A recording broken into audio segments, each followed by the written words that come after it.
Hi, this is Theo from PocketBlocks.com. Welcome to another video on random colors where I picked 4 colors out of this palette box to paint a sketch. So this will be the sketch today. Let's see how's my luck today. This is the sketch that I drew based on a photo reference I found online.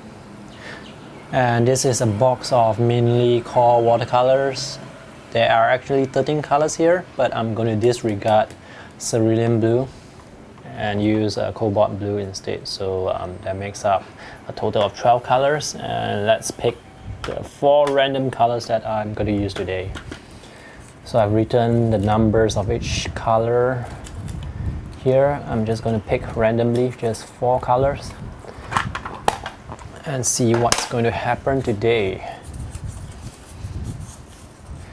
This is a very fun exercise to do. You learn more about colors. Number 11 is this. This should be cobalt blue. No, should be phthalo blue. Number 4 is 4 should be Quinacridone Magenta.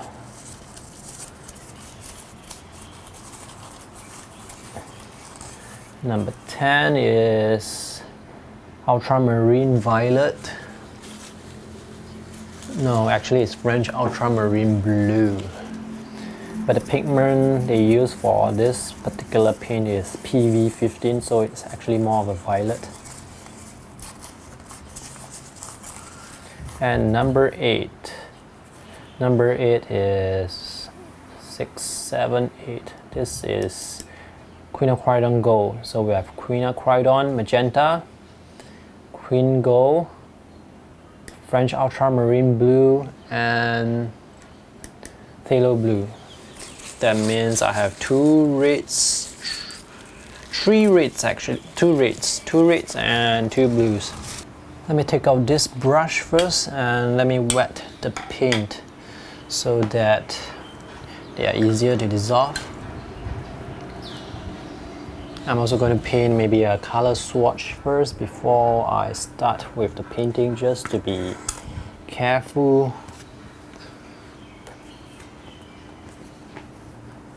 So this is a blank piece of paper where I am going to test the colors. Again, let me put a drop of water on each paint that I'm going to use, just to wet them first. This is Quinacridone Magenta, French Ultramarine Blue, Phthalo Blue, and Quinacridone Gold. Let's see what the colors are exactly. This is a pretty, almost like permanent Alizari Crimson. Then we have Quin Gold, almost like burnt sienna, but more towards the orange reddish side. The French Ultramarine Blue,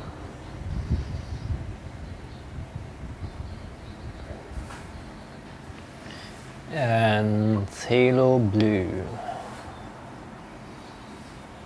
So interesting. Let's mix Phthalo Blue with let's say Quin Gold first and see what happens. Oh, we can get a green color. How about Quin Gold with French Ultramarine Blue?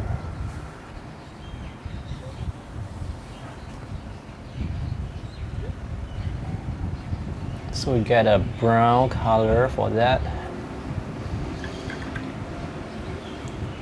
We have Quin Magenta and French Ultramarine Blue. It should give us a purple.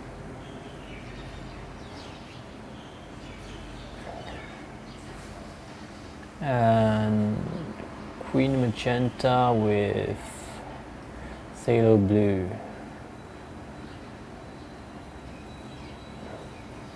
It should give us a dark purple. Okay, hey. The There's no yellow, so these are the colors that I get.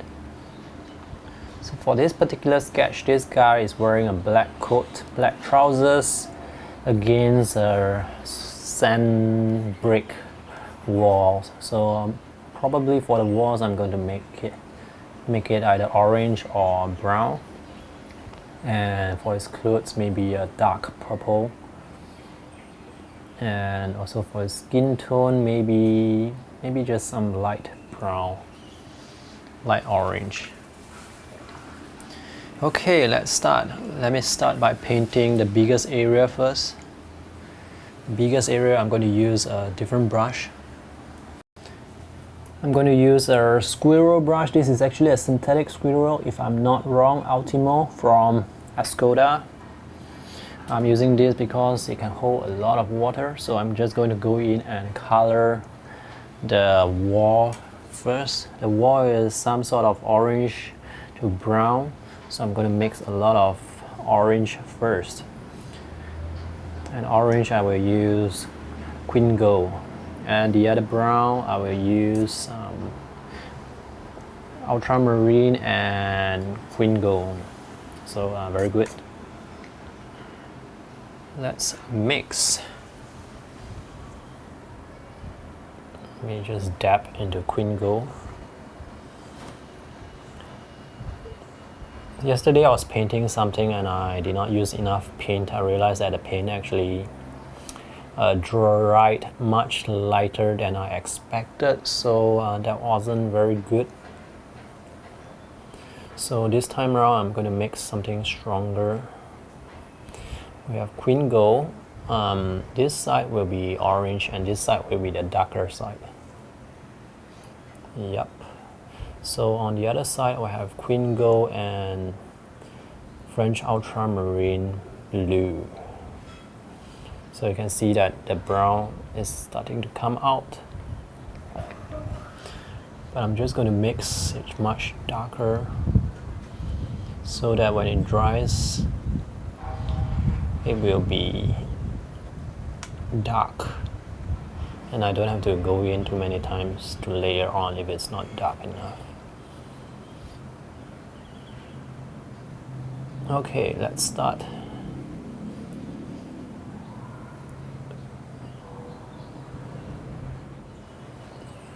I'm going to make this a very wet wash.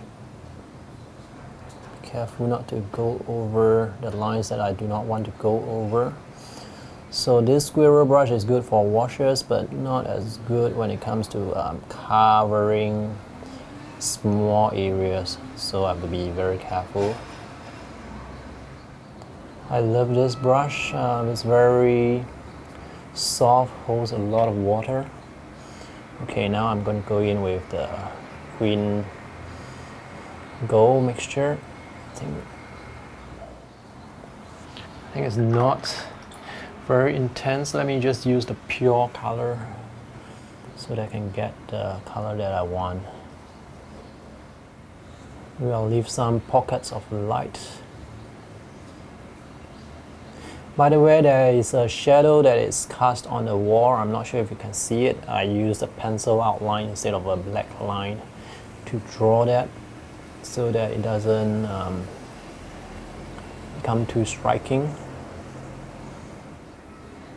So I left some dry marks there. I'm not sure how they are going to turn out later, but it'll be interesting to find out. Alright, my paint is dry. Now I'm going to go in and color, let's say, the skin tone of the guy, which I will make in a very light Quinacridone Gold, which is probably about the same color as the wall, but I'm just going to maybe color the lighted shade because the light is coming from left to right. And let's see how it is. Okay, this is pretty light. I like it the way it is, light. So I start with the light first, later I'll go in with the shadow on the shadow side.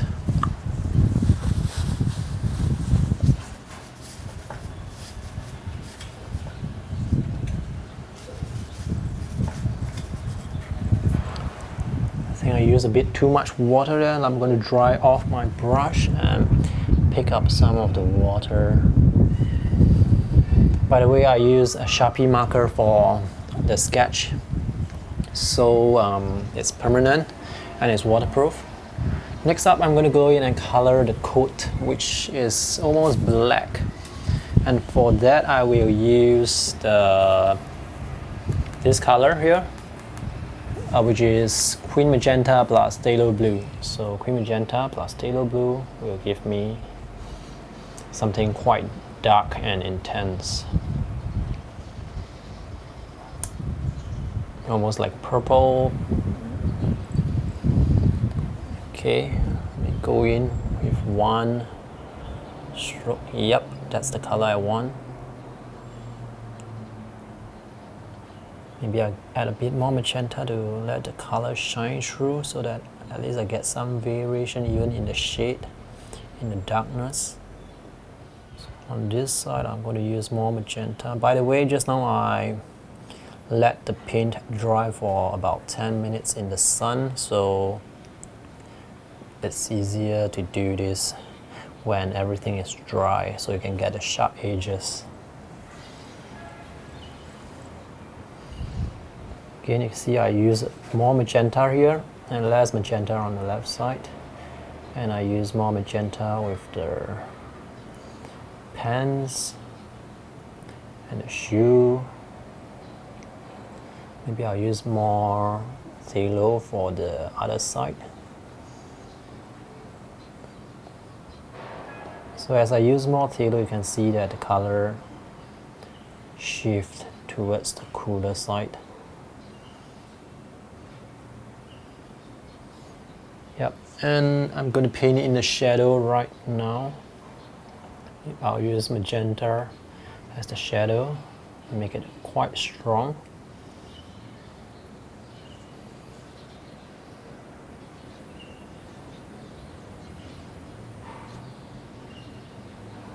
So this shadow is the same color as the color that I use for coloring the shirt and the pants.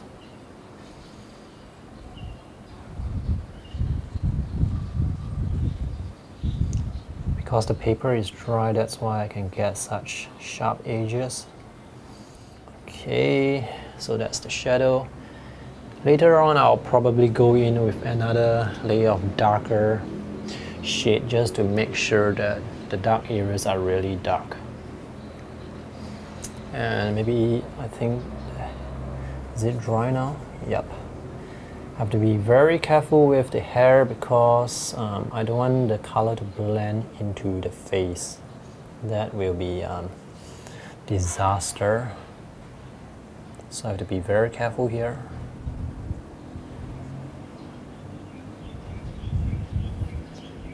By the way, the brush I'm using is the Nevskaya Palitra brush, which I reviewed in an earlier video.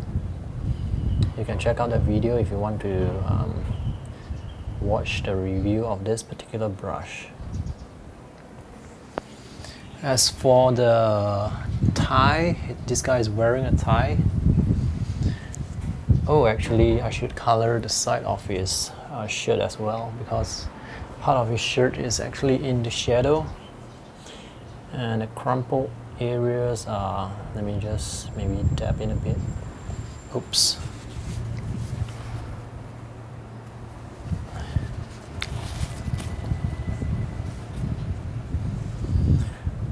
Always have to be very careful.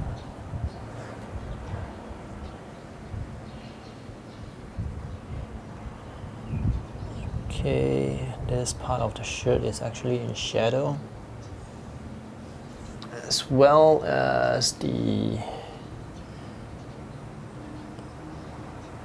part of the tie. Okay, I'm going to go in and color the shadow areas of the brick wall. Again, I'm going to use a bit more magenta so that the colors look more vibrant. Oops, my hands are a bit Shaking a bit.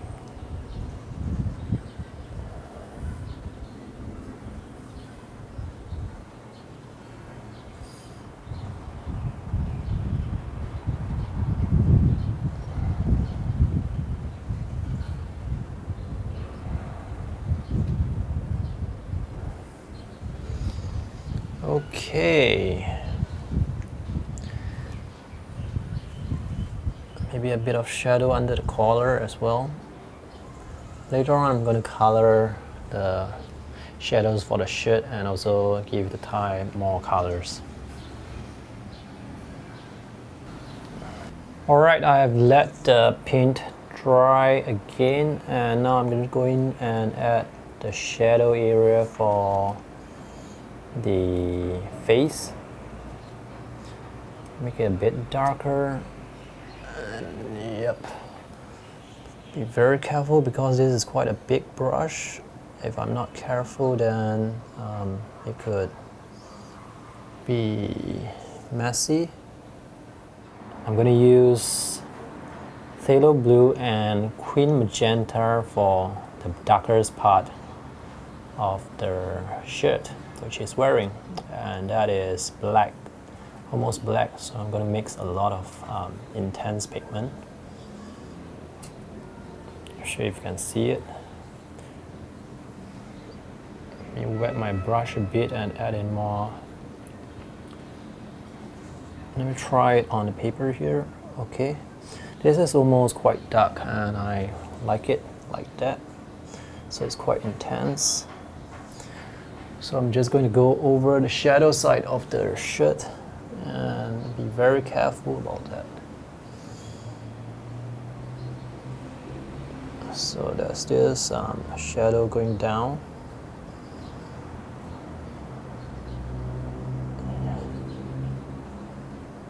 And all this shadow side.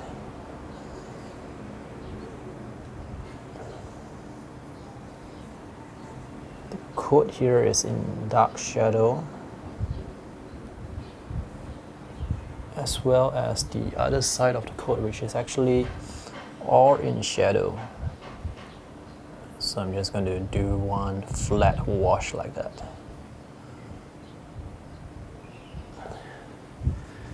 And part of the pants are in shadow as well.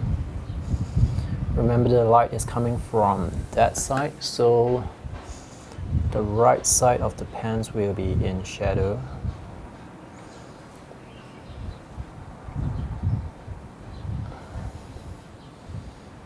I think I went out a bit over here. Doesn't matter because I'm just playing with the colors today. And also the lighter side of the. So sometimes you do need a smaller brush for the tighter area. This piece of paper is actually about A5 size, so it's a bit small.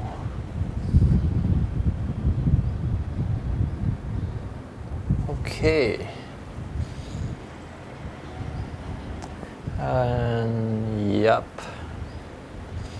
Maybe I'll darken the hair a bit as well, towards the shadow side, and go in the shadow areas of the brick, the underside of the indentation, just to make it much darker. Now I'm going to use Phthalo blue to color the tie. I'm going to give it maybe a bright blue mixed with a bit of Quin Magenta, so that it's not so glaring. Let me test it first. Okay, I think it's a good color. The tie is actually it's actually red color in the reference photo, but since I don't have red, I'm just going to use blue. Okay, I have my new cup of water that I used to wash my brush. I want to make the shadow much darker because in the photo it's actually almost the same color as the shirt.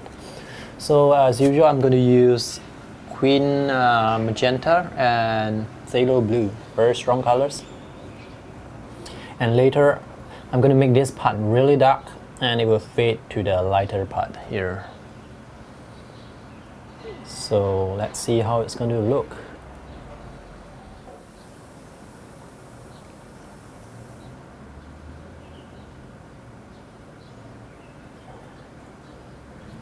So now you get you definitely see the contrast that is coming out.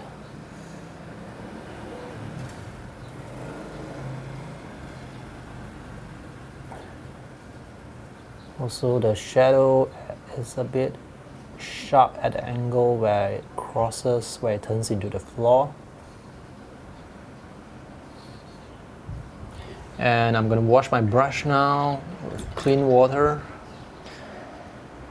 And after that, I'm just going to maybe fade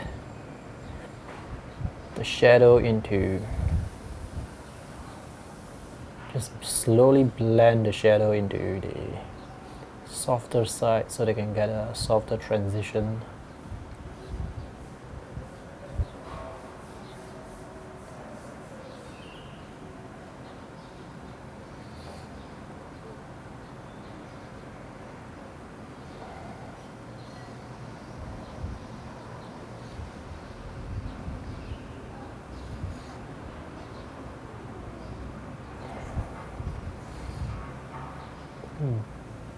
The shadow of the shoe coming out,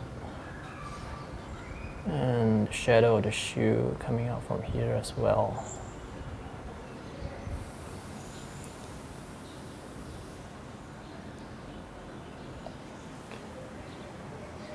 As I look at the reference photo, I think this side here is also in shadow. Oops. So the left side of the thigh is also in shadow, so I'm just going to go in and touch up a bit. And yep, I think it's done. This is almost completed, but I think I want to go in and make the background a bit more interesting, because now it looks as if the background and the floor is in one piece. There's no nothing separating them. So I'm just going to mix more Quin Gold. I'm going to fade the shadow area into the light area. So let me prepare the wash first with a lot of water. And I added a lot of water here, so I'm just going to go in with Quin Gold. A lot of Quin Gold.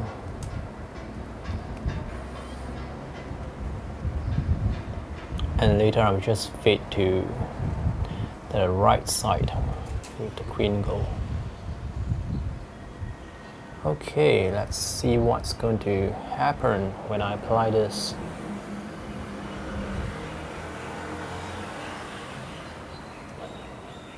Maybe a bit of French ultramarine blue, because now the color is a bit too glaring. Just going to color this part, but I'm not going to color the floor, because I want it to be seen that that is a floor.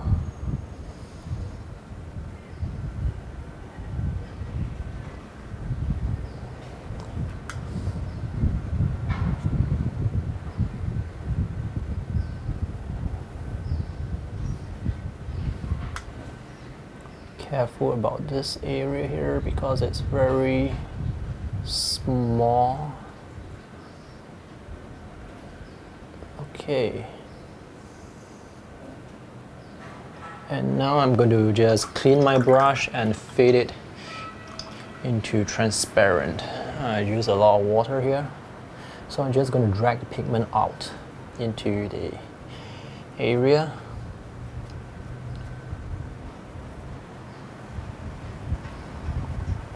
Clean my brush again with clean water and just drag the pigment out.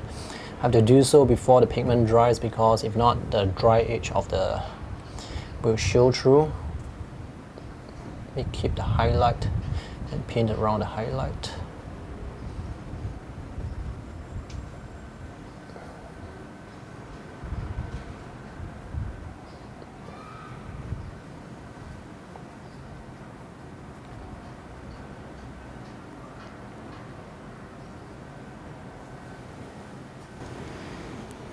It's almost dry now. Let's take a look at the reference photo and compare it against that. So this is the reference photo I found on Flickr. Notice that there's a noticeable yellow tint towards this photo. And as for mine, I have a more orange or brownish tint towards it. That's because of the color that I use, which is mainly Quinacridone Gold. Another thing to note is the jacket, which in this photo looks very neutral, very black. But mine has a cooler tint because of the purple. I mixed the purple with Phthalo blue and Quinacridone Magenta. And then I went in with darker Quin Magenta and Phthalo blue for this darker parts. So and this dark part, same color, and then I fade it to a softer tone. One thing to note also is the part where the floor changes into the wall. The angle where the shadow changes should be much sharper. So this area for my sketch, it's like a curve, which is not very convincing. This one is a bit better, but it's still not as sharp. If you want to go in and take a look at a closer angle, it's actually a bit of a curve, but the angle at least is there much better than this one. Because if you look at the photo reference again, the angle changes quite significantly, especially for this side here. And I also went in to create a gradient for the wall so that I can separate the wall from the floor. So now you can see that there's a sort of a distinction here that separates the wall from the floor. But if you look at this area here, you notice that the colors are almost the same, so there's no separation. But when you look at this area here, you will see the difference in the tone and the value. So that's the separation there. So that's how you can differentiate two different planes. The shoe is a bit black. Maybe I will have to go in and add a bit of a highlight to that. I think I can do that. I'll just need my white marker. Oh, it's actually a white gel pen that I have. This is, what's this? I think I made a video about this before, okay. So I'm just going to put in a bit of a highlight just to give the shoe some shine. So you can see I made the shoe shine a bit. Same thing here for just a few dots, and it makes the shine come true. So this is the sketch that I painted with only 4 colors. To recap, it's Quinacridone Magenta, Quinacridone Gold, Phthalo Blue, and French Ultramarine Blue. So it's very fun to just use random colors and just paint. You learn more about the colors also, and I had very terrific fun, and it's also quite exciting because you don't know what color you are going to use in advance. I'll post a scanned image for this painting, this sketch that I drew, so you can check out the high-res resolution if you want to. And that's all for today's video. If you have any questions, feel free to ask me in the comment section. And if you have not subscribed to my YouTube channel, do so for more sketching tips and techniques, art book, sketchbook features, and art product reviews. Thanks for watching and have a nice day. Bye.